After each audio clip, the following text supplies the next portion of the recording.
Alqamah ini sahabat Nabi yang ini beliau luar biasa, tapi ketika sakaratul maut beliau nggak bisa ngucapin kalimat tauhid.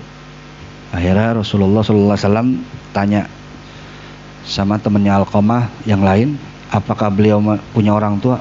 Punya ya Rasulullah, tapi udah tua ibunya. Singkatnya kata Rasulullah sama para sahabat, siapin kayu bakar yang banyak. Kaget ibunya, buat apa ya Rasulullah? Buat bakar Alqamah. Lah kok mau dibakar?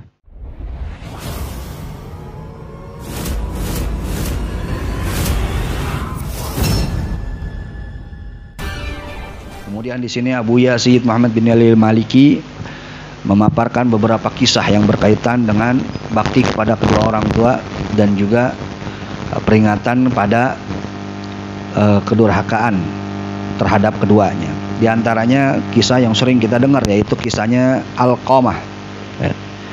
Alqamah ini sahabat Nabi yang ini beliau luar biasa, tapi ketika sakaratul maut beliau nggak bisa ngucapin kalimat tauhid, nggak bisa ngucapin la ilaha illallah Muhammadur Rasulullah, tertahan.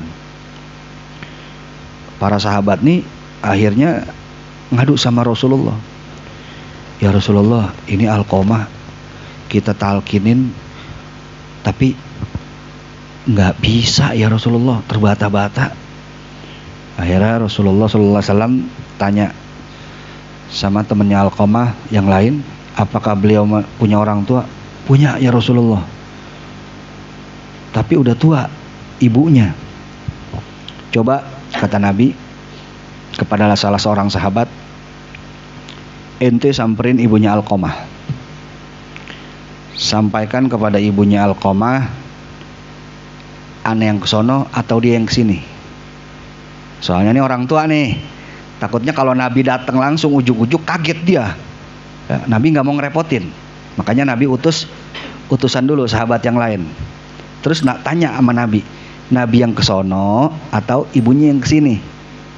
Maksudnya Nabi, kalau misalkan memang Nabi mau mesti kesono, Nabi yang kesono, karena beliau nih udah tua, mungkin nggak kuat jalan atau gimana ya. Tapi kalau emang dia pengen kesini ya nggak apa-apa.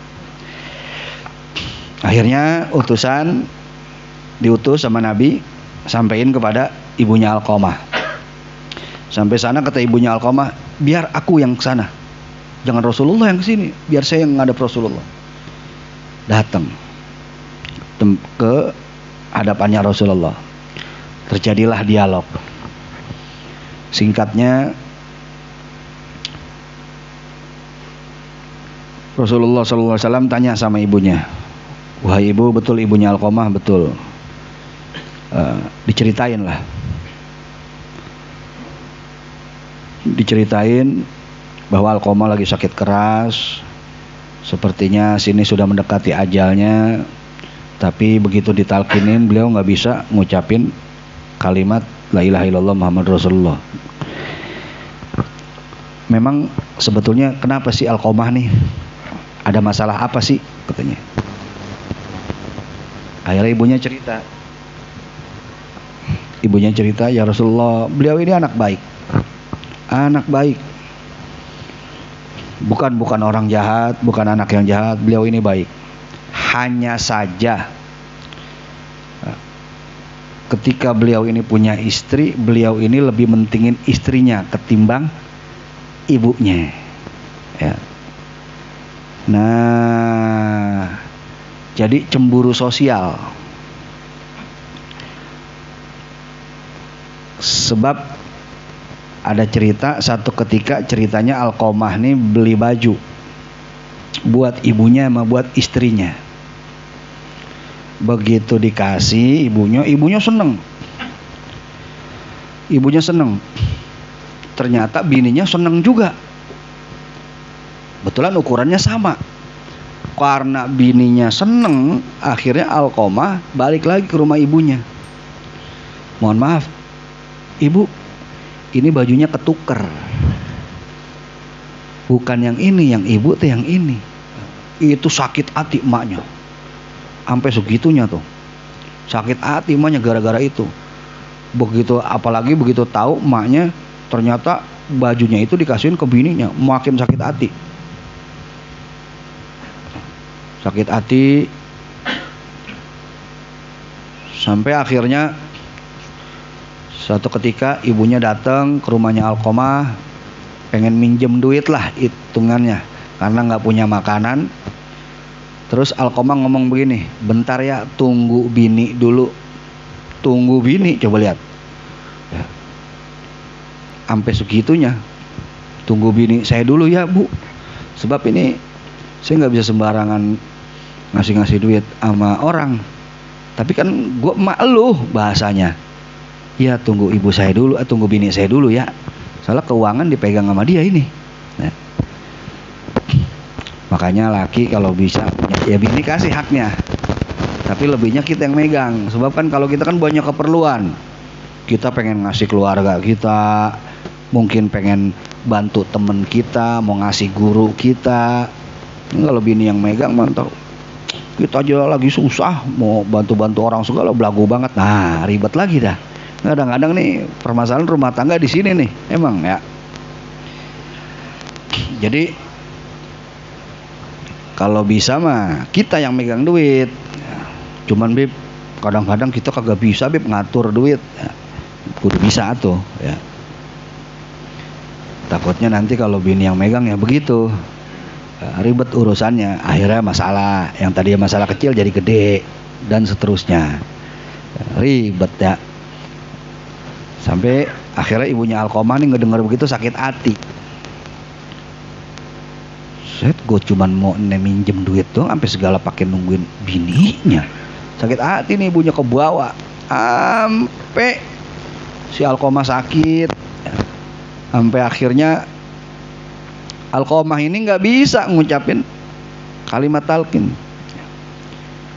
kalimat tauhid. Akhirnya Rasulullah bilang, wahai ibu, ini sekarang Alqamah lagi sekarat. Terus bagaimana? Apa ibu nggak mau maafin? Kata ibunya, ya Rasulullah, saya udah kadung sakit hati sama dia. Sakit hati saya digituin sama dia. Terus nggak mau maafin? Kagak. Ya udah kalau begitu, kata Rasulullah sama para sahabat, siapin kayu bakar yang banyak. Kaget ibunya, buat apanya Rasulullah? Buat bakar Alqamah. Lah kok mau dibakar? Lah iya, daripada dia nanti lebih dahsyat dibakarnya di neraka, mendingan di sini juga aja sekalian dibakar. Ibunya ngedenger anaknya pengen dibakar kagak tega. Ya Rasulullah, berarti anak saya mau dibakar? Iya. Habis bagaimana? Ibunya kagak mau maafin.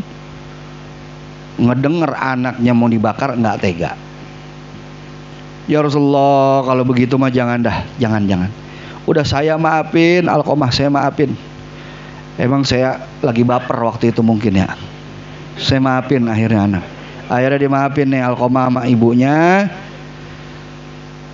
Akhirnya begitu ibunya maafin, Rasulullah utus lagi sahabat ke rumahnya Alqamah. Bilang sama Alqamah, ibunya udah maafin dia. Datang nih sahabatnya ke rumah Alqamah, disampein sama Alqamah di akhir ajalnya. Gara-gara sebab ibunya memaafkannya.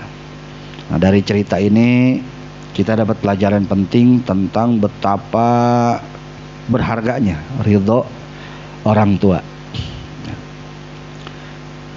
Makanya di sini Abu Yazid Muhammad bin Ali al-Maliki mengatakan bahwa kedurhakaan ini merupakan kerugian yang nyata di dunia dan di akhirat. Bukan cuma di dunia, tapi juga bukan cuma di akhirat, tapi juga di dunia.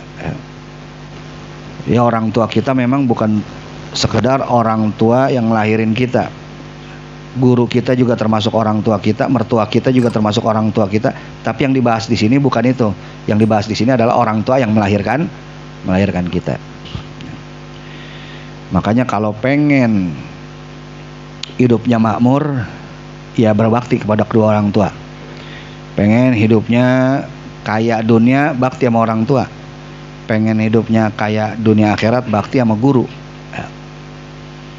Pengen dunia, pengen kaya nih, berbakti sama orang tua. Insya Allah kaya. Survei membuktikan ya, dari 100 orang yang bakti sama orang tuanya, 99% itu pada jadi orang kaya. Dan survei membuktikan dari 99 orang yang durhaka sama orang tuanya jadi orang melarat. Jadi kalau mau kaya, bakti sama orang tua.